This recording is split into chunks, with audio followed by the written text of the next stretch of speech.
অপেক্ষার প্রহর শেষ, কারণ আমাদের সবার প্রিয় iron man is back. Robert Downey জুনিয়রকে আমরা আবার মার্ভেল সিনেম্যাটিক্স ইউনিভার্সে দেখতে পারবো। আরডিজে মার্ভেলের সবচেয়ে প্রভাবশালী সুপার হিরো।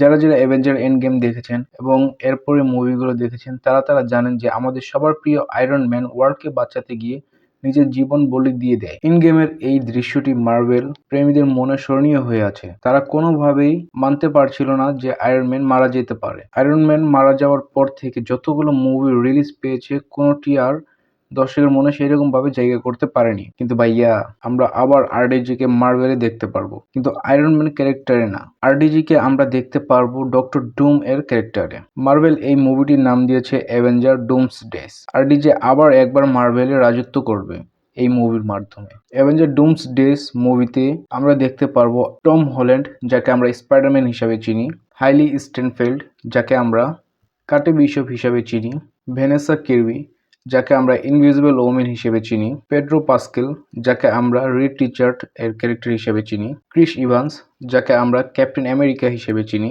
ইমান ভেলেনি, যাকে আমরা মিসেস মার্ভেল হিসেবে চিনি, ক্রিস হ্যামসওয়ার্থ, যাকে আমরা থর হিসেবে চিনি, জোসেফ কুইন, যাকে আমরা হুমান টর্চ হিসেবে চিনি, অস্কার ইসার, যাকে আমরা মার্ক স্পেক্টর হিসেবে চিনি, হাইলি অ্যাটওয়েল, যাকে আমরা ক্যাপ্টেনের গার্লফ্রেন্ড হিসেবে চিনি, নাপ্পাওয়া লাভ হিসেবে চিনি, মার্ক রুফালো, যাকে আমরা হাল্ক হিসেবে চিনি, বেনেডিক্ট, যাকে আমরা ডক্টর স্ট্রেঞ্জ হিসেবে চিনি।